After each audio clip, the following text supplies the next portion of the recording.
शुरुआत में हम वेनेसडे नाम की एक लड़की को देखते हैं जिसका आज स्कूल में पहला दिन था। इसकी हरकतों और पसंद नापसंद की वजह से ये कोई आम लड़की नहीं लगती थी। स्कूल में आकर जब वो अपने लॉकर को खोलती है तो वहाँ उसे उसका भाई बंधा हुआ मिलता है। वो जैसे ही अपने भाई को पकड़कर खोलने लगती है तो फौरन ही उसे कुछ ख्याल आने लगते हैं, जिसमें वो उन लड़कों को देखती है जिन्होंने उसके भाई को यहाँ बंद किया। वो यहाँ से उन लड़कों के पास जाती है उन्हें सबक सिखाने के लिए, जो पूल में तैरने की प्रैक्टिस कर रहे थे। वहाँ वो पूल में बहुत सारी मछलियों को छोड़ देती है जो काटती हैं। अब सारे बच्चे तो पूल से बाहर आ जाते हैं मगर एक बच्चा नहीं आ पाता और एक मछली उसकी टांग पर काट ले। उसकी हरकत के बाद स्कूल वाले उसे निकाल देते हैं। उसने पहली बार ऐसे नहीं किया था, बल्कि अब से पहले भी वो बहुत सारे स्कूल से निकाली जा चुकी थी। तो इसीलिए उसके माँ बाप उसे एक एकेडमी में ले जा रहे थे, क्योंकि वहाँ वेनेसडे जैसे बच्चे ही पढ़ते थे, मतलब कि जिनकी हरकतें सबसे हटके होती थी। और वो वहाँ जाना तो नहीं चाहती थी मगर मजबूरन उसे जाना ही पड़ता है। एकेडमी के पास वाले जंगल का सीन देखते हैं जहाँ एक शिकारी शिकार करने आया था। वो जंगल के काफी अंदर जाकर एक जगह पर बैठकर चाय पीने लगता है, मगर तभी कोई चीज अचानक से आकर उस पर हमला कर देती है और बड़ी बेरहमी से उसे मार देती है। वेनेसडे और उसके माँ बाप एकेडमी पहुंचकर वहाँ के प्रिंसिपल के पास जाते हैं। ये प्रिंसिपल भी वेनेसडे की तरह ही आउटकास्ट होती है। आउटकास्ट में जलपरी, वेयरवुल्व्स, वेम्पायर्स, चुड़ैल और ऐसे लोग शामिल थे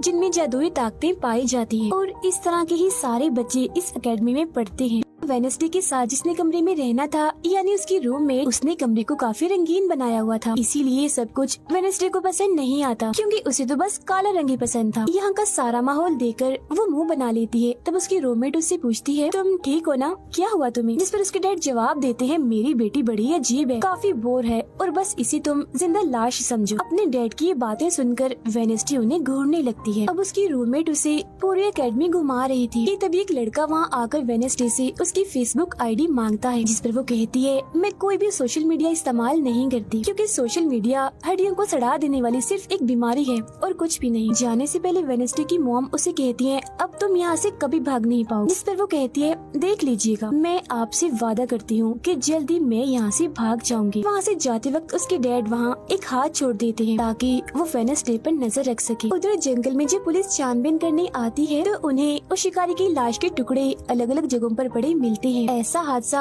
वहाँ पहली बार नहीं हुआ था, बल्कि तीसरी बार ऐसा हुआ कि एकेडमी के इस जंगल में कोई मारा गया। और वेनेसडे अपने कमरे की सारी रंगीन चीजें हटा देती है और अपने रूममेट से कहती है, शोर मत करो, कमरे में शांति बनाओ, क्योंकि ये मेरे नॉवल लिखने का वक्त। मगर वो तो गाना लगाकर डांस करने लगती है, जिससे वेनेसडे को गुस्सा आ गया था और वो उसे गाना बंद करने को कहती है। तो वो रूममेट अपने पंजे दिखाकर उसे डराने लगती है, क्योंकि वो थी एक वेयरवुल्फ, मतलब कि आधी इंसान और आधी वुल्फ। तभी इधर एक टीचर आती है जो काफी अच्छी थी और वो वेनेसडे को वेलकम के तौर पर एक फूल गिफ्ट देती। अब अगले दिन जब वेनेसडे कहीं जा रही थी तो उसके डैड का छोड़ा हुआ वो हाथ छुप छुप कर उसे देख रहा था और फिर तभी उसके ऊपर एक स्टैचू गिरने वाला था, मगर बिल्कुल ठीक वक्त पर एक लड़का जिसका नाम जेवियर है उसे बचा लेता। लेकिन इस हड़बड़ी में वो बेहोश हो गई थी और जब उसे होश आती है तो बजाय जेवियर का शुक्रिया अदा करने की वो उसे कहती है कि मुझसे ये उम्मीद मत रखना कि मैं तुम्हारी शुक्रगुजार रहूंगी, क्योंकि तुमने मुझे बचाकर गड़बड़ कर दी, मेरी इतनी अच्छी मौत को टाल दिया। जब जेवियर कहता है, मैं तुम्हें काफी पहले से जानता हूँ, जब हम 10 साल के थे तब हमारी मुलाकात हुई थी, हम दोनों खेल रहे थे तो मैं जाकर एक ताबूत में छुप गया, लोग मुझे जलाने ही वाले थे मगर तुमने मेरी जान बचा ली और आज मैंने तुम्हारी जान बचाकर हिसाब बराबर कर। वेनेसडे जब अपने कमरे में आती है तो उसे अपने बेड पर कुछ महसूस होता है। वो जैसे बिस्तर हटाती है तो वहाँ उस हाथ को देखकर फौरन उसे पकड़ लेती है और पूछती है, तुम कौन हो और यहाँ क्या कर रही हो? जिस पर वो कहता है, मुझे तुम्हारे डैड ने तुम पर नजर रखने को कहा है, वही मुझे यहाँ पर छोड़ कर गए हैं। और वो उसे कहती है, मगर आज के बाद तुम मेरे लिए काम करोगे, वरना मैं तुम्हें हमेशा हमेशा के लिए दराज में बंद कर दूंगी। तो वो इस चीज के लिए मान जाता है कि ठीक है, मैं हर तरह से तुम्हारी मदद करूँगा।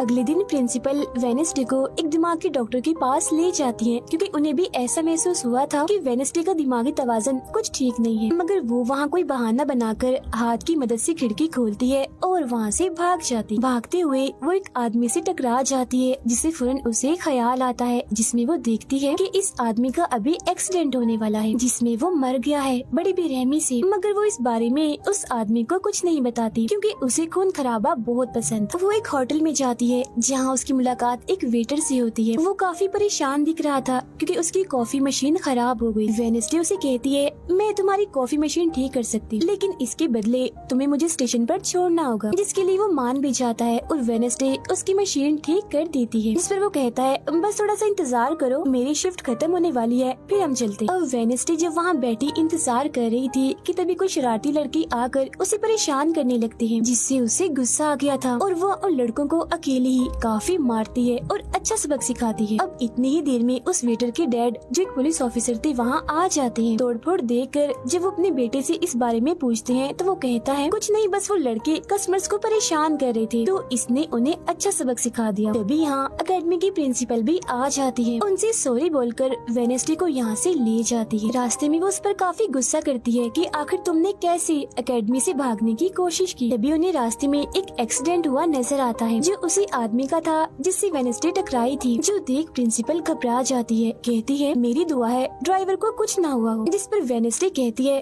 वो तो मर गया है और उसकी गर्दन भी टूट गई है। फिर अकेडमी में आने के बाद वेडनेसडे गिटार बजाने लगती है। वो काफी अच्छा बजा रही थी, जिसकी धुन प्रिंसिपल के साथ साथ काफी बच्चों को भी पसंद आती। रूममेट जब कमरे में आती है तो उसकी नजर हाथ पर पड़ती है, जिस बारे में वो वेडनेसडे से पूछती है कि ये क्या चीज है, जिस पर वो जवाब देती है कि ये हमारी एडम फैमिली का एक मेंबर है। अब हम एक अनजान लड़के को देखते हैं जो लाइब्रेरी में जाकर एक किताब से एक सफा फाड़ लेता है जिस पर एक तस्वीर बनी हुई। उधर हाथ वेटर के घर पहुंच जाता है, जिसे देख वो काफी डर गया था और उसे मारने लगता है। फिर हाथ उसे बैठने का इशारा करके उसे वेडनेसडे का नंबर देता है और उसे फोन करने का कहता है। फिर जब वेटर उसे कॉल करता है तो वो कहती है कि हमारी अकेडमी में एक त्योहार मनाया जाने वाला है जहाँ सभी बच्चे आएंगे, मैं वहाँ से भागने वाली हूँ और अगर तुम मुझे स्टेशन तक पहुँचा दोगे तो मैं तुम्हें काफी अच्छा इनाम दूंगी। जिस पर वो वेटर मान भी जाता है। जब वो त्योहार में जाती है तो देखती है कि प्रिंसिपल की नजर मुझ पर ही है, इसीलिए वो एक आदमी को पैसे देकर प्रिंसिपल का ध्यान भटकाने का कहती है। अब वेटर वहाँ आकर वेडनेसडे के जाने से पहले उसे उसके डैड का एक पुलिस रिकॉर्ड तोहफे में देता है जो उसने अपने डैड की फाइल्स में से चुराया था, क्योंकि उसके डैड एक पुलिस ऑफिसर जो थे। अब उस रिकॉर्ड को लेकर जैसे वो यहाँ से जाने लगती है तो तभी वो उस लड़के से टकरा जाती है जिसने बुक में से तस्वीर को फाड़ा था। टकराते ही वेडनेसडे को उस लड़के की मौत के ख्याल आने लगते हैं कि वो थोड़ी देर में मरने वाला है, जो बहुत ही भयानक थी। वो लड़का अब जंगल की तरफ जाने लगता है तो वेडनेसडे भी उसके पीछे जाती है और कहती है, रुक जाओ, जंगल में मत जाओ, तुम्हारी जान को खतरा है, तुम मर जाओगे। मगर तभी वो उसे अपने जादू से उड़ाकर पेड़ पर लगा देता है और कहता है, खतरा मुझे नहीं तुम्हें है, बल्कि तुम खुद ही खतरा हो और मैं सब लोगों को तुमसे बचा रहा हूँ। उस दिन स्टैचू को मैंने ही तुम्हारे ऊपर गिराया था। जिसके बाद वो उसे एक तस्वीर दिखाता है और कहता है, इस तस्वीर में तुम ही हो जिसे मेरी मॉम ने 25 साल पहले बनाया था और ये उस वक्त की बात है जब वो इस अकेडमी में पढ़ती थी। मरने से पहले उन्होंने कहा था कि इस लड़की यानी तुम्हें मुझे रोकना होगा, नहीं तो तुम इस अकेडमी के साथ साथ पूरी दुनिया को ही तबाह कर दोगी। वो बस वेडनेसडे को मारने ही वाला था कि तभी एक बड़ा सा मॉन्स्टर आकर उस पर हमला कर देता है और बड़ी ही बेरहमी से उसे मार देता है। इसके बाद हम वेडनेसडे को उसके कमरे में देखते हैं, क्योंकि उसने यहाँ से भागने के इरादे को खत्म कर दिया था, क्योंकि अब उसके दिमाग में बहुत सारे सवाल थे, जैसे कि मैं इस दुनिया के लिए खतरा कैसे हूँ, एक मॉन्स्टर ने आखिर मेरी जान क्यों बचाई, और साथ ही उसके डैड के खिलाफ पुलिस रिपोर्ट जिसमें उसके डैड के ऊपर एक कत्ल का इल्जाम था।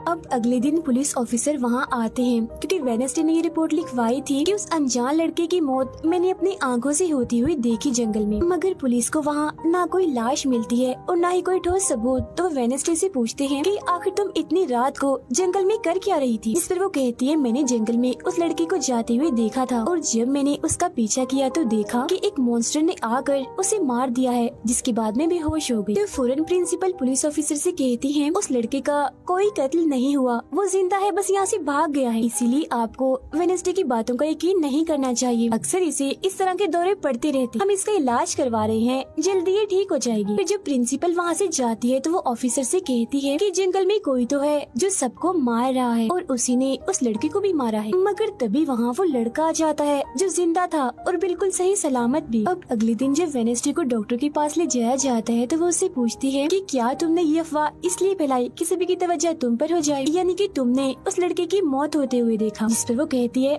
मैं जानती हूँ मैंने क्या देखा है, ओके, मुझे तुम्हें बताने की कोई जरूरत नहीं। अगले दिन उसे पता चलता है कि उसी लड़के को बगैर किसी वजह से एकेडमी से निकाला जा रहा है, इसीलिए वो अपने साथी उस हाथ को उस लड़के के पीछे लगा देती है। अब प्रिंसिपल के कहने पर वेडनेसडे एक एक्टिविटी में हिस्सा लेती है, जिस मकसद के लिए वो क्लब ज्वाइन करती है, जहाँ उसके साथ सिर्फ एक ही लड़का था जिसके साथ उसकी दोस्ती हो जाती है। फिर जब हाथ उस लड़के के पीछे जाता है तो देखता है कि वो अपना रूप बदल रहा है, जहाँ पहले वो एक बुरा इंसान और फिर एकेडमी के प्रिंसिपल का रूप ले लेता है। जिसके बाद हाथ आकर ये सारी बात वेडनेसडे को बता देता है। अब जब क्लास शुरू होने वाली थी तो जेवियर उसे कहता है कि मेरी साथ वाली सीट खाली है तो तुम यहाँ बैठ जाओ, तो वो उसके साथ आकर बैठ जाती है। जेवियर यहाँ मकड़ी की तस्वीर बना रहा था और फिर अपने जादू से वो उसे जिंदा भी कर देता है, मगर एक ही झटके में वेडनेसडे उसे मार देती है और उसकी राख उड़ा देती है। अब एक लड़की जो काफी बदतमीज थी और विलन में थी, उसकी और वेडनेसडे के बीच काफी बहस हो जाती है, क्योंकि दोनों ही एक दूसरे से काफी चिढ़ती थी, एक दूसरे को जरा भी पसंद नहीं करती थी। फिर इसके बाद वेडनेसडे अपनी जगह अपनी रूममेट को उस क्लब में भेज देती है, जहाँ वो एक्टिविटी की प्रैक्टिस कर रही थी, और खुद वो अकेली ही चली जाती है एकेडमी की उस जंगल में मॉन्स्टर को ढूंढने के लिए। वेडनेसडे को वहाँ उस अनजान लड़की का टूटा हुआ चश्मा भी मिलता है, वही अनजान लड़का जिसे मॉन्स्टर को मारता हुआ इसने देखा था। और अब जैसे ही वो इस चश्मे को छूती है तो लाइब्रेरी में उसे वहाँ एक किताब भी दिखती है, तो वो उस किताब को खोजने लाइब्रेरी में चली जाती है, मगर उसे वहाँ उस तरह की कोई भी किताब नहीं मिलती। जिसके बाद वो चुपके से जेवियर के कमरे में चली जाती है, क्योंकि वो लड़का और जेवियर एक ही कमरे में रहती थी। वेडनेसडे और हाथ यहाँ पर उस किताब को ढूंढ रहे थे, मगर तभी यहाँ जेवियर आ जाता है, जिस वजह से वो बेड के नीचे छुप जाते हैं। तभी जेवियर के पास वो विलन लड़की भी आती है और उसे कहती है, तुम मुझसे क्यों नाराज हो, अच्छा गुस्सा छोड़ो, सुलह कर लो। जिस पर वो मना कर देता है। अब उसके इनकार पर विलन लड़की को लगने लगता है कि ये सब वो वेडनेसडे की वजह से कर रहा है, इसीलिए वो कहती है कि कल मैं वेडनेसडे समेत तुम्हारे सभी साथियों की कश्तियों की धज्जियां उड़ाने वाली हूँ। बेड के नीचे छुपे वेडनेसडे और हाथ भी उसकी ये बात सुन लेते। कमरे में वापस आने के बाद वेडनेसडे अपने रूममेट से कहती है कि कल जो कश्तियों की रेस होने वाली है मैं भी उसमें हिस्सा लूँ, और कुछ भी हो जाए उस घमंडी लड़की यानी विलन को मैं हरा कर ही रहूंगी। अब अगले दिन जब रेस शुरू होती है तो बताया जाता है कि इस मुकाबले का कोई भी असूल कानून नहीं है, जो भी टीम सबसे पहले गुफा में जाकर झंडे को लाएगी वही टीम जीत जाएगी। जिसके फौरन बाद गेम शुरू हो जाती है और विलन भी अपनी चालें चलना शुरू कर देती। वो अपने एक जलपरी साथी की मदद से एक टीम की कश्ती को तुड़वा देती है, जिससे वो पूरी टीम पानी में गिर जाती है। मगर फिर जब वो जलपरी वेडनेसडे की कश्ती की तरफ आ रही थी तो हाथ उससे पहले ही जाल फेंककर उसे जाल में फंसा लेता है। अब किनारे तक सिर्फ 3 ही टीम्स पहुँच पाती है, और जब सारे लोग झंडा लेने अंदर जाते हैं तो रूममेट अपने पंजों से जोकर टीम की कश्ती में छेद कर देती है। फिर सभी के साथ वेडनेसडे जब झंडा लेकर आ रही थी तो उसे ख्याल आता, जिसमें वो अपने ही जैसी एक लड़की को देखती है जिसके हाथ में किताब थी। होश में आने पर झंडा लेकर वो वापिस से कश्ती में चली जाती है। जोकर्स की कश्ती तो छेद होने की वजह से वहीं पर ही डूब जाती है, जबकि जलपरी दोबारा से वेडनेसडे की कश्ती पर हमला करने लगती है, मगर हाथ पानी में जाकर जलपरी को जोर से मुक्का मार। अब वेडनेसडे अपनी कश्ती से बहुत सारे तीर निकाल कर विलन की कश्ती में छेद कर देती है, जिससे उसकी कश्ती डूब जाती है और वेडनेसडे की टीम इस रेस को जीत जाती है। अब ये 4 साल में पहली बार हुआ था जब उस विलन को किसी ने हराया था, इसीलिए आज वो गुस्से में आग बगोला हुई। रात के वक्त वेडनेसडे एक स्टैचू के पास जाती है जिसके हाथ में किताब थी। किताब पर लिखी एक पहेली को जैसे ही वो सुलझाती है तो वहाँ एक रास्ता खुल जाता है। जैसे ही उसके अंदर जाती है तो देखती है कि यहाँ उसके मॉम डैड के अलावा और भी बहुत सारे लोगों की तस्वीरें लगी हुई हैं। उसे वहाँ वो किताब भी मिल जाती है जिसकी वो तलाश कर रही थी, मगर जैसे वो उस किताब को वहाँ से लेकर जा रही थी कि तभी अचानक से कोई आकर उस पर हमला कर देता है, जिससे वो बेहोश हो जाती है। अब उसे जैसे होश आती है तो देखती है कि उसे कुछ लोगों ने बंदी बनाया हुआ है, जिन्होंने मास्क भी लगाए हुए थे, मगर उनकी आवाज सुनते ही वेडनेसडे उन्हें पहचान लेती है और कहती है कि मैंने तुम्हें पहचान लिया है, तुम अपने अपने मास्क हटा सकते हो। असल में ये लोग और कोई नहीं बल्कि विलन और उसके साथी थे। इसी दौरान वो अपनी रस्सी भी खोल चुकी थी और वहाँ से जाने लगती है, मगर जाते जाते वो कहती है तुम सब छोटे बच्चे हो, अगवा करना भी तुम्हें ठीक से नहीं आता। वापस आने के बाद वो उस तस्वीर को किताब पर लगाकर मुकम्मल करती है, जिसे उस लड़के ने किताब से फाड़ लिया था और वो उसे पढ़ने लगती। अब अगले दिन प्रिंसिपल सभी बच्चों को एक प्रोजेक्ट देती है जिसमें उन्हें शहर की सारी दुकानों पर जाकर काम करना था। शहर पहुंचने के बाद वेडनेसडे जेवियर को वो किताब दिखाकर पूछती है कि क्या तुम इस किताब को पहचानते हो, जिस पर वो कहता है हाँ, इस किताब को लेकर मेरे और उस लड़के के बीच में लड़ाई भी हुई थी जिसके बारे में तुमने कहा था कि मॉन्स्टर ने उस पर हमला कर दिया था। ये किताब एक जादूगर की है और 30 सालों से भी ज्यादा पुरानी है, तो तुम इसके साथ क्या कर रही हो। ये सुन वो उससे पूछती है तुम उस जादूगर के बारे में और क्या जानते हो। वो कहता है कुछ खास नहीं, अगर तुम उस जादूगर के बारे में जानना चाहती हो तो तुम्हें उसके घर जाना होगा जो काफी पुराना एक खास घर है। अकेडमी के सारे बच्चे भी अलग अलग दुकानों में जाकर काम करने लगते हैं। वेडनेसडे एक वेट्रेस बनी थी मगर उसका नखरा गुस्सा देखकर कोई भी उसे खाने की चीज नहीं लेता। वेडनेसडे का दोस्त पेस्ट्री खा रहा था कि तभी शरारती बच्चे आकर उसे परेशान करने लगते हैं और बस फिर होना क्या था, वेडनेसडे वहाँ आती है और उन्हें खूब मारती है। इसके बाद वो अपने उस दोस्त को लेकर जादूगर के घर जाती है ताकि वो सारी सच्चाई जान सके कि आखिर बात क्या है और उस किताब के बारे में भी। उसी वहाँ जादूगर की बहुत सारी चीजें और एक पेंटिंग भी दिखाई देती है। पेंटिंग में वो उसी लड़की को किताब पकड़े हुए देखती है जो उसे गुफा के पास भी दिखी थी। उसके ख्याल में जब उनकी रेस में वेडनेसडे झंडा लेने गई, फिर उसी वहाँ इस पेंटिंग वाली लड़की की किताब भी मिल जाती है मगर वो खाली थी क्योंकि वो नकली थी। इतनी ही देर में वहाँ एक औरत आती है तो वेडनेसडे उसे असली किताब के बारे में पूछती है जिस पर वो कहती है कि वो किताब तो चोरी हो गई थी और इस वक्त तुम जहाँ खड़ी हो ये भी उस जादूगर का असली घर नहीं है। इसके बाद वेडनेसडे वेटर से मिलने उसकी होटल जाती है और उससे जादूगर के असली घर के बारे में पूछती है तो वो उसे असली घर के बारे में बता भी देता है, जहाँ से वेडनेसडे अकेले ही उस घर में चली जाती। वहाँ उसे एक बूढ़ा आदमी मिलता है जो उसे कहता है ये मेरी जगह है, मेरा घर है, निकलो यहाँ से। तब ये सुन वेडनेसडे का साथी वो हाथ उसके मुंह पर ही हमला कर देता है जिससे डरकर वो आदमी वहाँ से भाग जाता है और वेडनेसडे को यहाँ से कुछ नहीं मिलता, इसीलिए वो यहाँ से जाने लगती है। मगर जब वो दरवाजे से बाहर जाती है तो फौरन उसे ख्याल आता है जिसमें वो देखती है कि वो जादूगर एक लड़की को चुड़ैल साबित करके इस घर में बंद कर देता है जहाँ उससे पहले और भी बहुत सारे लोग बंधे हुए थे। ये सारे लोग आउटकास्ट के थे, यानी कोई वेम्पायर था, कोई जलपरी, कोई वेयरवुल्फ तो कोई चुड़ैल। इसीलिए जादूगर इन सबको शैतान समझता था। इस तरह के सभी लोगों को यहाँ कैद करने के बाद वो इस पूरे घर में आग लगा देता है। वो बच्ची जिसे जादूगर ने चुड़ैल साबित किया था वो अपनी मॉम को आजाद करने की कोशिश करती है मगर नहीं कर पाती क्योंकि सभी लोगों को जंजीर की मदद से जमीन के साथ बांधा हुआ था। सिर्फ वो बच्ची ही आजाद थी, इसीलिए अपनी माँ के कहने पर उसे बेसमेंट के जरिए वहाँ से भागना पड़ता है। जिसके बाद वो जादूगर जो बेहद ही जालिम था सभी आउटकास्ट के लोगों को जला देता है। तभी वो लड़की वेडनेसडे के पास आती है और कहती है वो बहुत ही जालिम है, हम सबको मार देगा। तब इतनी ही देर में वो जादूगर भी वहाँ आ जाता है जिससे वेडनेसडे डर जाती है और वापिस से होश में मतलब कि मौजूदा वक्त में आ जाती है। होश में आते वो हाथ से कहती है मैंने उस लड़की को देख लिया, उसने मुझसे बात भी की, मुझे लगता है वो मेरे खानदान की कोई मेंबर है। तभी यहाँ जंगल वाला मॉन्स्टर आकर इस घर पर हमला कर देता है मगर जब उसकी नजर वेडनेसडे पर जाती है तो वो यहाँ से भाग जाता है। वेडनेसडे और हाथ उसका पीछा करते हैं मगर देखते हैं कि मॉन्स्टर के कदमों के निशान तो इंसानी पैरों के निशान में बदल गए। अगले दिन उस जादूगर की मूर्ति को इज्जत के तौर पर इस जगह पर लगाया जाने वाला था क्योंकि शहर के लोग तो उसे अपना हीरो ही मानते थे और आज वेडनेसडे को वहाँ गिटार बजाने के लिए बुलाया गया था। लेकिन वो लोग जैसे मूर्ति लगाकर अपना काम करने लगते हैं तो तभी वो हाथ तीली फेंक कर मूर्ति को आग लगा देता है क्योंकि वेडनेसडे के कहने पर उसने पहले ही मूर्ति पर पेट्रोल डाल दिया था। आग देखकर सारे लोग वहाँ से भाग जाते हैं मगर वेडनेसडे अभी भी वहाँ बैठी गिटार बजा रही होती है। साथ ही वो मूर्ति को जलता हुआ देखकर खुश भी हो रही थी। अब प्रिंसिपल को वेडनेसडे पर ही शक था मगर उसके खिलाफ प्रिंसिपल के पास कोई सबूत नहीं था। अब जादूगर के जिस पुराने घर में वेडनेसडे गई थी जहाँ वो बूढ़ा आदमी था वो अभी भी वही रुका हुआ था मगर तभी वो मॉन्स्टर वहाँ आता है और उस बूढ़े आदमी पर हमला कर देता है। लेकिन मरते मरते वो बूढ़ा आदमी मॉन्स्टर की 2-3 तस्वीरें अपने कैमरा में बना ही लेता है। पुलिस को जब ये खबर मिलती है तो फौरन छानबीन करने पहुँच जाते हैं जहाँ उन्हें बूढ़े आदमी के कैमरा से मॉन्स्टर की तस्वीर भी मिल जाती है।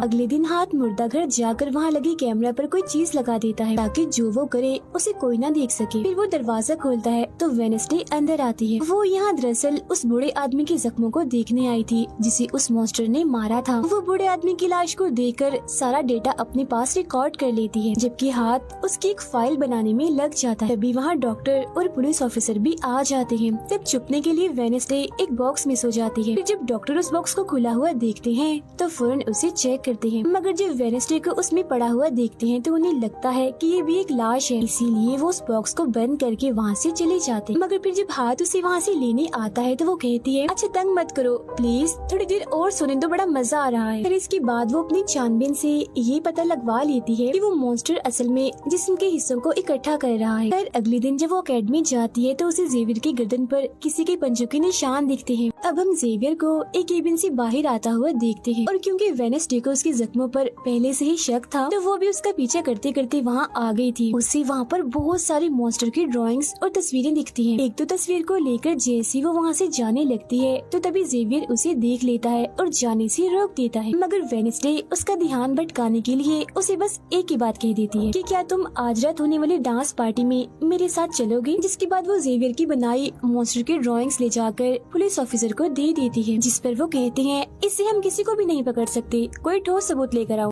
अब वेडनेसडे अपनी सारी रिसर्च को अपने दोस्त के सामने रख देती है ताकि वो उसकी मदद कर सके। उनमें से एक ड्राइंग को देखकर उसका दोस्त कहता है कि मैं इस जगह के बारे में जानता हूँ। जिसके बाद वो वेडनेसडे को उस जगह पर ले जाता है जो एक गुफा थी, जिसके अंदर जाकर उन्हें बहुत सारी हड्डियाँ और एक हथकड़ी भी मिलती है। थोड़ा छानबीन करने पर उसे वहाँ एक नोकदार बड़ा सा नाखून भी मिलता है, जिसे वो अपने पास रख लेती है। जिसके बाद वो जेवियर के पेंटिंग वाले केबिन में जाती है और डस्टबिन से एक कपड़ा जिस पर खून लगा हुआ था उसे निकाल कर अपने पास रख लेती। फिर जैसी वो वहाँ से जाने लगती है तो तभी वहाँ जेवियर आ जाता है और उसे पूछता है, तुम यहाँ मेरे केबिन में क्या कर रही हो। उसकी बात डालकर वो उसे पूछती है, ये जो चोट तुम्हारी गर्दन पर है ये तुम्हें कैसे लगी। तब वो बताता है कि पिछले कुछ दिनों से ये मॉन्स्टर मेरे सपनों में आ रहा है, इसीलिए मैं इसकी ड्राइंग्स बनाता हूँ। मगर एक दिन मैंने अपने जादू पर से कंट्रोल खो दिया और ड्राइंग के अंदर से मॉन्स्टर की पंजे ने निकल कर मुझे नोच लिया। लेकिन अब क्योंकि वेडनेसडे उस पर शक कर रही थी इसीलिए वो उस पर काफी गुस्सा करता है और फौरन उसे यहाँ से जाने का कहता है। अब वेडनेसडे वो खून लगा कपड़ा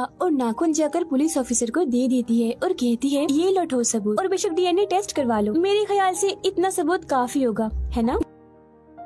वो अपने दोस्त के पास जाती है और कहती है कि डांस पार्टी में जाने के लिए हमारे साथ कोई नहीं है, तो हम ऐसा करते हैं डांस पार्टी में नहीं जाते बल्कि गुफा में जाकर मॉन्स्टर को ढूंढते। जिसके बाद रात को वेडनेसडे अपने दोस्त के साथ जंगल में जाने की तैयारी कर रही थी, मगर तभी उसके दरवाजे पर वेटर तैयार होकर आता है क्योंकि हाथ ने उसे वेडनेसडे की तरफ से डांस पार्टी में चलने की दावत भेजी थी। अब क्योंकि वेटर काफी खुश था तो वेडनेसडे उसका दिल तोड़ना नहीं चाहती थी, इसीलिए वो अपने गुफा में जाने वाले प्लान को खत्म करके वेटर के साथ पार्टी में जाने का फैसला करती है। जब वेडनेसडे वहाँ से जाने लगती है तो उसका दोस्त वहाँ आता है तो वो उसे कहती है, आई एम सॉरी मैं पार्टी में जा रही हूँ, हम ऐसा करते हैं कल गुफा में जाएंगे।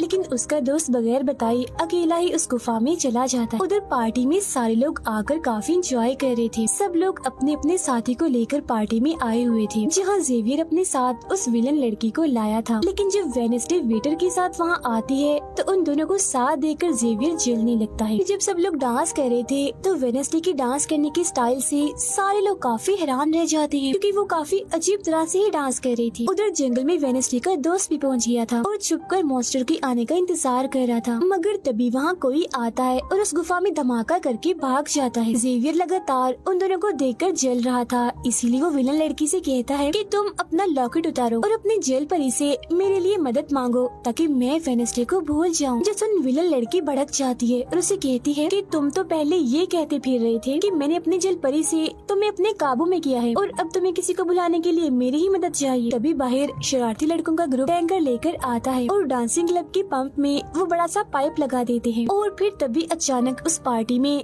खून की बारिश होने लगती है क्योंकि जो टैंकर वो शरारती लड़के लाए थे जिसका पाइप उन्होंने लगाया था उसमें दरअसल खून था। ये देख सारे लोग घबरा जाते हैं और पार्टी से भागने लगते हैं, मगर वेडनेसडे वहीं खड़ी रहती है क्योंकि उसे तो अब और मजा आ रहा था क्योंकि वो बारिश खून की नहीं बल्कि कलर की थी जिसमें वो काफी एंजॉय कर रही थी। तभी वेडनेसडे को ख्याल आता है जिसमें वो देखती है कि उसका दोस्त अकेला ही जंगल में चला गया है जहाँ वो मुसीबत में है, उसकी जान खतरे में है, इसीलिए वो जंगल की तरफ उसे बचाने के लिए भाग जाती है। उसके दोस्त के पीछे दरअसल वो मॉन्स्टर पड़ गया था जिससे बचकर वो भाग रहा था। वो मॉन्स्टर एक बार उस पर हमला करता ही है कि तभी वेडनेसडे उसे ढूंढते हुए वहाँ आ जाती है। तब मॉन्स्टर उसे देखकर वहाँ से भाग जाता है। वो अपने दोस्त को बेहोश पड़ा हुआ देखकर काफी घबरा जाती है। इतनी ही देर में उसकी टीचर भी उसका पीछा करते करते वहाँ आ गई थी, जिसके बाद उसके दोस्त को हॉस्पिटल ले जाया जाता है और वेडनेसडे खुद वापस अपने एकेडमी में आ जाती है जहाँ वो अपने डैड पर लगी इल्जाम को सुलझाने की कोशिश कर रही थी कि आखिर सच क्या। अकेडमी में सारे माँ बाप अपने बच्चों से मिलने आते हैं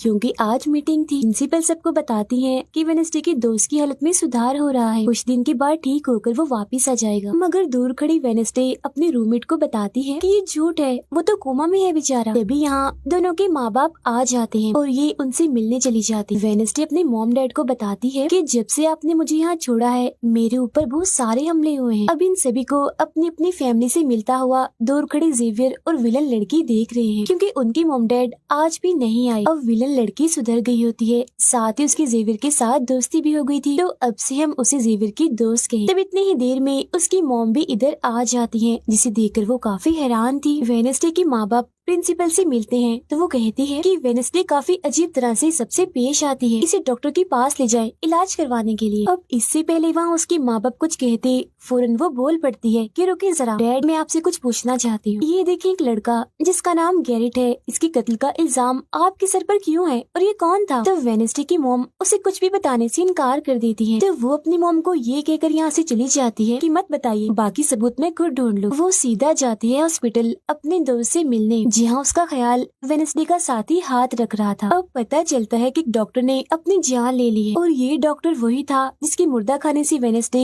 बूढ़े आदमी की लाश को देखने आई। मरने से पहले डॉक्टर ने एक खत भी छोड़ा था जिसमें लिखा हुआ था कि मैं गैरेट के केस पर शर्मिंदा हूँ क्योंकि मैंने उसकी झूठी रिपोर्ट बनाई थी। अब जब सारे लोग खाना खा रहे थे तो तभी वहाँ पुलिस ऑफिसर आकर वेडनेसडे के डैड को पकड़ लेता है और कहता है कि गैरेट की मौत के इल्जाम में तुम्हें गिरफ्तार किया जा रहा है। जेल में वेडनेसडे अपने डैड से मिलने जाती है, पूछती है कि बताएं गैरेट से आपका क्या वास्ता है। तो वो बताते हैं कि गैरेट तुम्हारी मॉम से बहुत प्यार करता था, फिर एक दिन जब तुम्हारी मॉम और मैं साथ थे तो गैरेट ने आकर मुझ पर हमला कर दिया। मैंने अपना काफी बचाव किया जिस दौरान गलती से उसकी मौत हो गई। ये सुन वेडनेसडे को उनकी बात थोड़ी झूठी लगती है। फिर वो पुलिस ऑफिसर के पास जाती है, कहती है मेरे डैड ने गैरेट को नहीं मारा और ये उनके खिलाफ साजिश की जा रही है। जिस पर वो कहता है दुनिया तुम्हारे हिसाब से नहीं चलती, हमारे पास सबूत आ गए हैं तुम्हारे डैड के खिलाफ। वो कहती है मैं नहीं मानती और मेरा ख्याल है कि जिसने मेरे दोस्त को मारने की कोशिश की उसने ही गैरेट को मारा होगा। पार्क में रूममेट अपनी मॉम के साथ बैठी थी, जहाँ उसकी मॉम चाहती है कि वो पूरी तरह एक वेयरवुल्फ बन जाए और वो उसे एक डॉक्टर के पास जाने का कहती है, मगर रूममेट ऐसा नहीं चाहती, इसलिए वो यहाँ से चली जाती है। अब वेडनेसडे अपनी मॉम के पास जाती है ताकि वो सारी सच्चाई जान सके। उसकी मॉम खुफिया लाइब्रेरी में थी। वो अपनी मॉम से कहती है कि आपने मुझे इस अकेडमी में इसलिए भेजा ना ताकि मैं हमेशा आपकी परछाई बन के रहूं। जिस पर उसकी मॉम कहती है कि ये सिर्फ अकेडमी ही नहीं बल्कि पहले यहाँ एक ग्रुप हुआ करता था जिसकी बुनियाद तुम्हारे डैड की फैमिली की एक औरत ने रखी थी जिसका नाम गुडी था। वो कहती है मैं ये जानना चाहती हूँ कि डैड ने तो गैरेट को नहीं मारा तो फिर किसने मारा है। तब उसकी मॉम सच्चाई बताती है कि जब मैं वहाँ गई तो मैंने देखा कि तुम्हारे डैड और गैरेट आपस में लड़ रहे थे। मैंने उन्हें रोकने की कोशिश की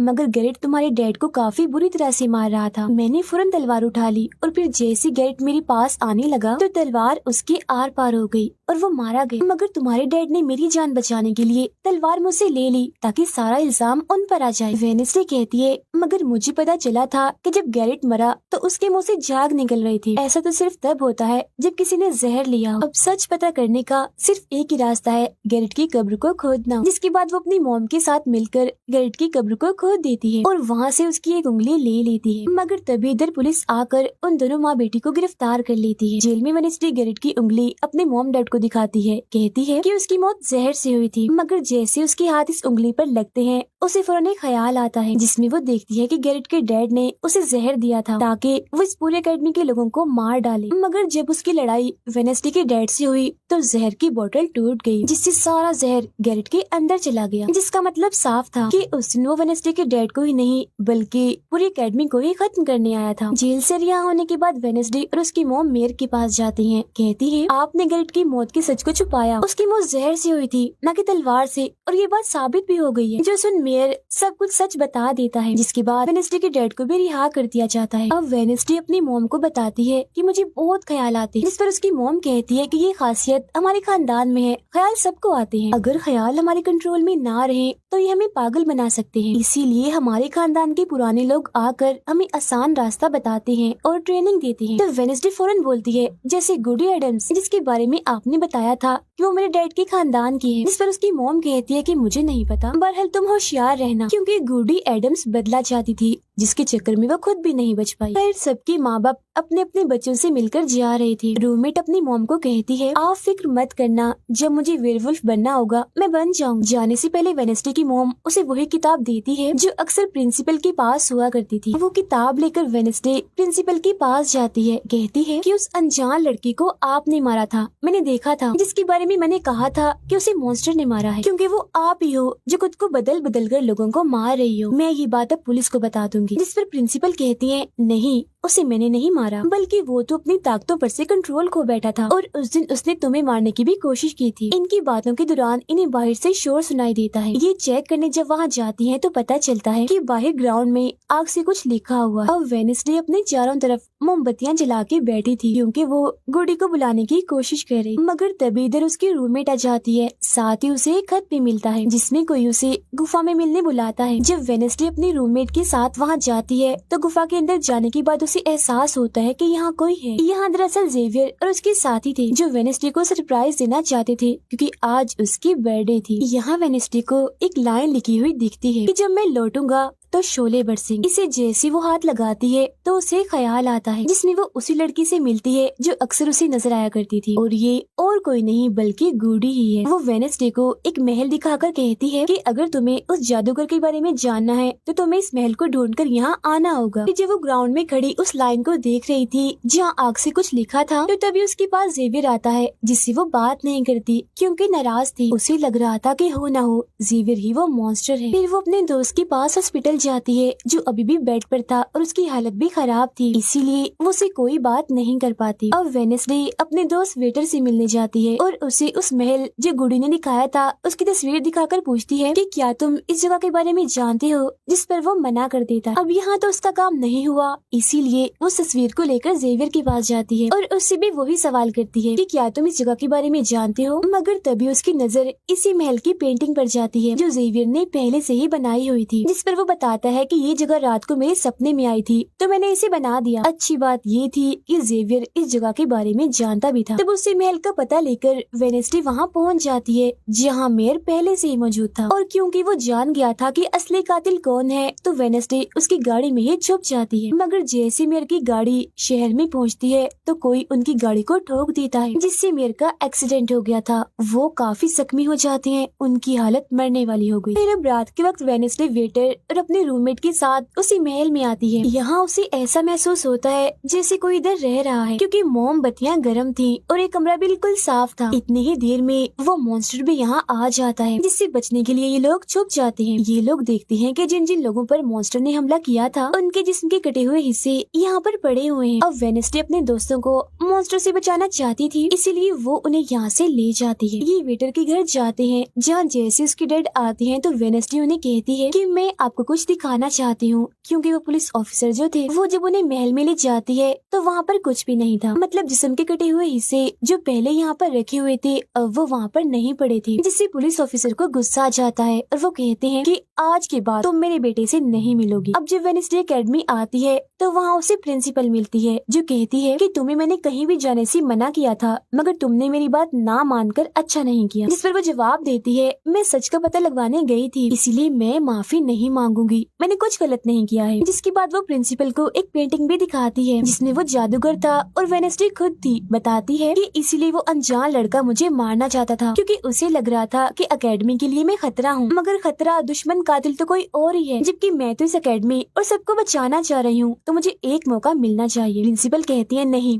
तुम कहीं नहीं जाओगी, आगे से ऐसी कोई भी गलती की तो मैं तुम्हें एकेडमी से निकाल दूंगी। और वहाँ से वो ये कहकर चली जाती है। वो जब अपने कमरे में वापस आती है तो देखती है कि रूममेट अपना सामान पैक कर रही है, क्योंकि वो यहाँ से जा रही है। वो गुस्से में वेडनेसडे से कहती है कि तुम्हें सिर्फ अपना काम ही निकलवाना आता है, फिर चाहे इसके लिए तुम्हारे दोस्तों की जान क्यों न चली जाए। आज वो अजीब सा मॉन्स्टर हमें भी मार देता। जिसके बाद वो यहाँ से चली जाती है। अब वेडनेसडे बिल्कुल अकेली रह गई थी, इसीलिए कमरे में एक जगह बैठकर वो उस बॉक्स को देखने लगती है जो वो जादूगर के महल से चुरा कर लाई थी। उसे बॉक्स के नीचे एक खत मिलता है जिसमें वेडनेसडे की अपनी ही बहुत सारी तस्वीरें होती हैं, जो देख वो कहती है मेरी एडम्स फैमिली, जादूगर, मॉन्स्टर और मैं शायद किसी न किसी तरीके से जुड़े हुए हैं। और जब ये बात मेयर को पता चली तो किसी ने उनका मुंह बंद कर दिया, मगर मैं चुप नहीं बैठूंगी और तुम जो कोई भी हो मैं तुम्हें ढूंढ लूंगी, देखना। अब मेयर की मौत हो गई थी और जब उन्हें दफनाया जा रहा था तो वेनेसडे वहाँ आती है और सोचने लगती है कि कातिल यहाँ आए लोगों में से कोई है, मगर तभी उसे जंगल में कोई दिखता है। वो पीछा करती है तो पता चलता है कि और कोई नहीं बल्कि उसका अंकल है। अंकल बताते हैं कि मेरे ऊपर चोरी का इल्जाम है तो कुछ वक्त के लिए मुझे छुप के रहना होगा। तब वेनेसडे उन्हें एक केबिन में छुपा देती है और मॉन्स्टर की तस्वीर दिखाकर पूछती है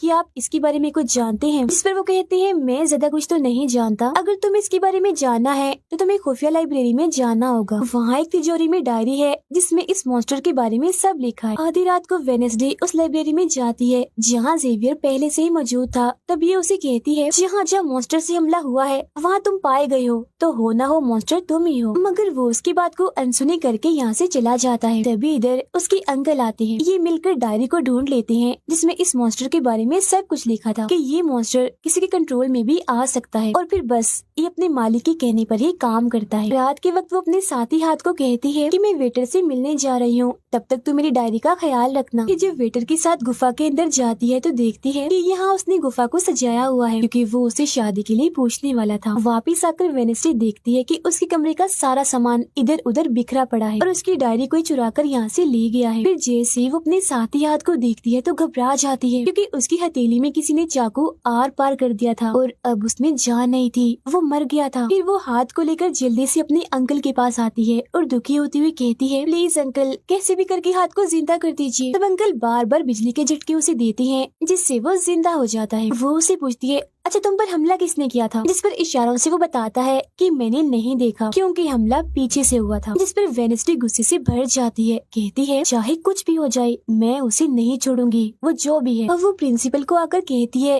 किसी ने मेरे कमरे में तोड़ फोड़ कर दी है, साथ ही कोई उस डायरी को भी चुरा कर ले गया है। वो कहती है वो डायरी तो खुफिया लाइब्रेरी में थी तो तुम्हारे पास कैसी आई, तुम ऐसी हरकतें मत करो कि एकेडमी को बंद करना पड़े, ऐसा मैं होने नहीं दूंगी। फिर जब वेनेसडे वहाँ से जा रही थी तो तभी उसके पास उसके साथी आते हैं और उसे जानकारी देते हैं कि गैरेट जिसकी मौत का इल्जाम तुम्हारे डैड पर था उसकी मॉम को किसी ने डुबोकर मारा था और मरने से पहले उनकी सारी प्रॉपर्टी एक डॉक्टर ने हथिया ली थी। डॉक्टर नाम सुनकर वेनेसडे को दिमागी डॉक्टर पर शक होता है, इसीलिए वो सीधा उनके पास जाती है। कहती है कि मैं जानती हूँ आपके अंदर गैरेट की मॉम की आत्मा है जो सबसे अपनी मौत का बदला लेना चाहती है, अब बस कर दो तुम्हारा खेल खत्म हुआ। जिसके बाद वो यहाँ से चली जाती है। ये सारी बातें सुन डॉक्टर को जरा भी समझ नहीं आती कि क्या बोल रही थी, इसीलिए वो फौरन प्रिंसिपल को कॉल करती है। कहती है वेनेसडे आई थी, उसका बर्ताव काफी अजीब था, उल्टी उल्टी बातें कर रही थी वो। अब तभी यहाँ मॉन्स्टर आ जाता है जो डॉक्टर पर हमला करके उन्हें मार देता है। अब डॉक्टर तो मर गई थी, इसीलिए वेनेसडे की शक की सुई अब जेवियर पर आ जाती है, इसीलिए वो उससे मिलने उसके कैबिन में जाती है। यहाँ उसे मरे हुए लोगों का सामान भी मिलता है जिससे उसका शक और पक्का हो जाता है। अब तभी इधर पुलिस भी आकर जेवियर को पकड़ लेती है क्योंकि पुलिस को यहाँ पर वेनेसडे ने ही बुलाया था। अब जब वेनेसडे कमरे में आती है तो उसकी रूममेट वापस आ गई थी। कहती है तुम्हारा और मेरा कोई ताल्लुक है, मैं तुम्हारे साथ रहना चाहती हूँ, मैंने तुम्हें और हाथ को बहुत याद किया। फिर इसके बाद वेनेसडे वेटर के पास जाती है जहाँ उसे फिर से कुछ ख्याल आने लगते हैं जिनमें वो देखती है कि मॉन्स्टर और कोई नहीं बल्कि वेटर ही है जिसे वो पसंद करती है। मगर फिलहाल वो उसे कुछ नहीं कहती, उसे एक जगह पर लाती है और फिर कहती है कि जेवियर को तो फंसाया जा रहा है जबकि असली मॉन्स्टर तो तुम ही हो, मगर वो इसके लिए बार बार मना करता है। तभी यहाँ वेनेसडे के सारे दोस्त भी आ जाते हैं और वेटर को पकड़कर कुर्सी से बांध देते हैं। अब वेनेसडे उस पर जुल्म करना चाहती है मगर उसके दोस्त ऐसा करना नहीं चाहते, इसीलिए वो यहाँ से चले जाते हैं। फिर जैसे ही वो वेटर को मारने के लिए आगे बढ़ती है कि तभी वेटर के डैड पुलिस ऑफिसर यहाँ आ जाते हैं और वेनेसडे को गिरफ्तार कर लेते हैं। हालांकि वो उन्हें कहती भी है कि असली कातिल आपका बेटा है, वही मॉन्स्टर है ये, मगर वो उसकी एक नहीं सुनते। फिर जब वो यहाँ से जा रही थी तो वेटर उसके पास आता है, कहता है कैसा लगा हारना, अभी तो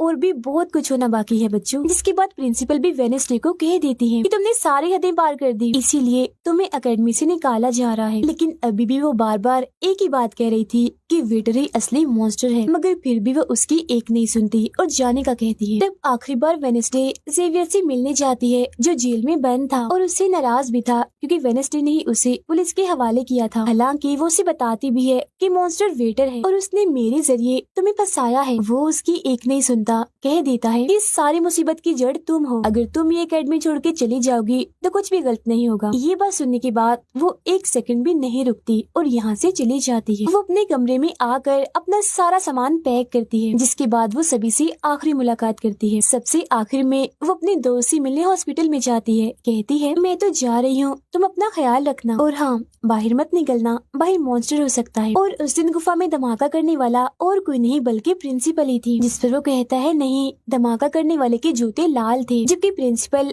कभी भी लाल जूते नहीं पहनती। ये बात सुनकर वेडनेसडे को पता चल जाता है कि असली कातिल कौन है। वो अपनी उसी टीचर के पास जाती है जिसे सब पसंद करते थे और कहती है बाकी लोग तो बिला वजह मारे गए हैं, जबकि असली कातिल तो तुम ही हो। तुमने ही वेटर को अपने कंट्रोल में करके उसे मॉन्स्टर बनाया और धीरे धीरे उसे अपना गुलाम बना लिया। अपने इशारों पर नचाकर लोगों को उसके जरिए मरवाया। तभी यहाँ वेटर भी आ जाता है, जिसे वो टीचर कहती है जल्दी करो, वेडनेसडे को मार दो। लेकिन दरअसल ये वेटर नहीं थी बल्कि प्रिंसिपल थी जो रूप बदल कर यहाँ पर आई थी। और अब टीचर प्रिंसिपल के गले में जहर का इंजेक्शन घुसा देती है, जिससे प्रिंसिपल बेचारी मारी जाती है। फिर वो वेडनेसडे को भी बांध कर जादूगर की गुफा में ले आती है। गुफा में आकर वेडनेसडे को पता चल जाता है कि जिन मरे हुए लोगों के जिस्म के हिस्सों को इकट्ठा किया गया था वो दरअसल जादूगर को दोबारा से जिंदा करने के लिए किए गए थे। तभी यहाँ टीचर जो असली विलन थी वेडनेसडे को बताती है कि जब गुडी ने जादूगर को मारा था तो गुडी ने अपने खून से जादूगर की कब्र पर एक ताला लगा दिया था और अब जादूगर को जिंदा करने के लिए हमें गुडी की फैमिली मतलब एडम्स फैमिली के ही किसी इंसान का खून चाहिए, साथ ही पूरे चांद की रात भी हो। और अब हमें ये सुनहरी मौका मिल गया है जादूगर को जिंदा करने का, क्योंकि एडम्स फैमिली से तुम हो और आज पूरे चांद की रात भी है, हम तुम्हारा खून लेंगे। जिसके बाद टीचर वेडनेसडे के हाथ पर कट लगा देती है, जिससे उसका खून निकलने लगता है। फिर वो उसके खून से जादूगर की कब्र का ताला खोल देती है और फिर अगले ही पल जादूगर भी जिंदा होकर अपनी कब्र से बाहर आ जाता है। बाहर आते ही वो वेडनेसडे को चाकू मार देता है, जिससे वो जख्मी हो जाती है। इसके बाद वो एकेडमी को खत्म करने के लिए चला जाता है। अब तभी यहाँ गुडी एडम्स आती है और वेडनेसडे को बिल्कुल ठीक कर देती है, मतलब कि उसके जख्म, और कहती है मैंने तुम्हें ठीक तो कर दिया है मगर अब के बाद मैं तुम्हें नजर नहीं आऊंगी। जंगल की रास्ते से जब वेडनेसडे जा रही थी तो तभी उसके सामने वेटर आ जाता है। उसे टीचर कंट्रोल कर रही थी, इसीलिए वो मॉन्स्टर बनकर उस पर हमला कर देता है। वो बस उसे मारने ही वाला था कि तभी यहाँ एक वेयरवुल्फ आ जाती है, जो और कोई नहीं बल्कि रूममेट थी, जो आज पहली बार वेयरवुल्फ बनी थी, वो भी सिर्फ वेडनेसडे को बचाने के लिए। यहाँ वेयरवुल्फ और मॉन्स्टर के बीच काफी खतरनाक लड़ाई होती है, जिसमें वेयरवुल्फ मॉन्स्टर पर भारी पड़ रही थी और उसे काफी मारती है, अच्छा मजा चखाती है। इसके बाद वेडनेसडे जादूगर से लड़ने उसे रोकने के लिए एकेडमी में आ जाती है, जहाँ वेडनेसडे को बचाने के लिए जेवियर पहुँच जाता है। अब जैसे जादूगर जेवियर को मारने वाला था तो तभी सामने वेडनेसडे आ गई थी और वो बेचारी खुद जख्मी हो जाती है, मगर फिर भी वो जेवियर को कहती है कि तुम यहाँ से जाओ और बाकी एकेडमी वालों को बाहर निकालो, क्योंकि ये हम जैसे आउटकास्ट के लोगों को नहीं छोड़ेगा। जिसके बाद वो फिर से खड़ी हो जाती है। उसकी हाथ में तलवार भी थी, जिसकी मदद से वो जादूगर से लड़ती है, मगर जादूगर काफी ताकतवर था, इसीलिए वो उसके सामने नहीं टिक पाती। वो बस उसे मारने ही वाला था कि तभी इधर जेवियर की दोस्त आकर जादूगर का ध्यान भटका देती है, जिस दौरान मौका देकर वेडनेसडे उठती है और तलवार के एक टुकड़े को जादूगर के दिल के आर पार कर देती है, क्योंकि ऐसा उसे गुडी एडम्स ने करने को कहा था। जहाँ जादूगर एक बार फिर से मर जाता है और उन्हें उसका जिस्म जलने लगता है और राख बनकर उड़ जाता है। जादूगर के मरते ही यहाँ वो टीचर आ जाती है, जिसके हाथ में गन थी, जिसे वो वेडनेसडे पर तान देती है क्योंकि वो उसे मारना चाहती है। मगर तभी यहाँ वेडनेसडे का दोस्त भी आ गया था, जिसके पास बहुत सारी मधुमक्खियाँ थी। वो उन सभी मधुमक्खियों को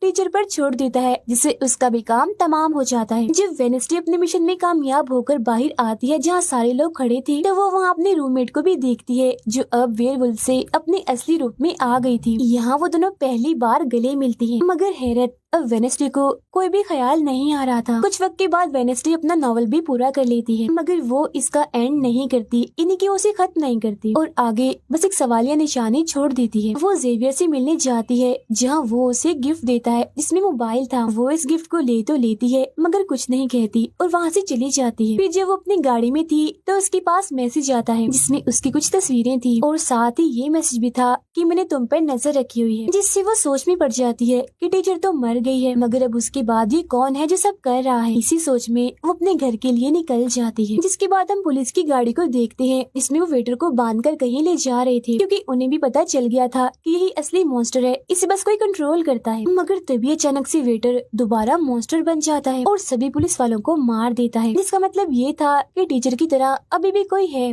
जो इसे कंट्रोल कर रहा है और वो लोगों को मरवाता रहेगा इसके जरिए। और ये अनजान इंसान वही हो सकता है जिसने वेडनेसडे को मैसेज किया, यानी कि अभी भी कोई है जो एकेडमी को बंद करवाने में लगा है और मॉन्स्टर के जरिए खून खराबा कत्ल होना आम ही रहेगा। और इसी के साथ ही ये सीजन इधर ही खत्म हो जाता है।